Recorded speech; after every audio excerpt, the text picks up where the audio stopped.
Kuchanzi matimuda zio. Mburu around. Ndandiriwo. Mbunonyepera. Naniwo. Nehure. Matojaira. Super nice. Sipatan to the heart. Chamsi motivariat. Yo DJ Giza.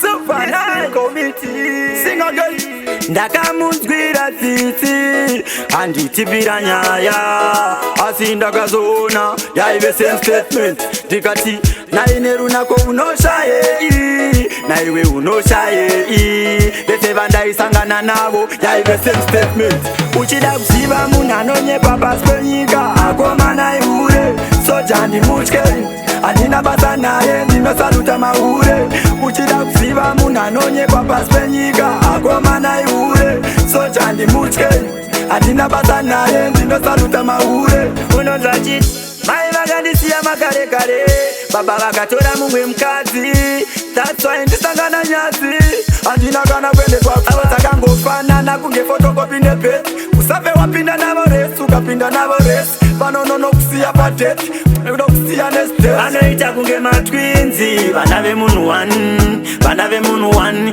kunge matwinzi ndavabvisira ngu 1 ndabva ndatovapa weutan fanika nyaya dzinonzwisa tsitsi munobva watonzwa tsitsi faninga vana tsitsi vachitonwa mapiritsi vanokusvisvina kunge mindizisi uchida kuziva munhu anonyepa pasi penyika akomana ihure soja ndimutye handina basa naye ndinosaluta mahure uchida kuziva munhu anonyepa pasi penyika akomana ihure soja ndimutye handina basa naye ndinosaluta mahure tinotenda vasikana nemabasa muri kubata mucommunity nyaya yenyu ndakasisaona president wakati pai mapotato nemavheji ndomba unozonaka munhu zvinonzika munhu akatori nembudzi aidodai kudai ndakatozopoza nabatirwa topidyo kababa ndakamunzwira tsitsi handitibvira nyaya asi ndakazoona yaive same statement ndikati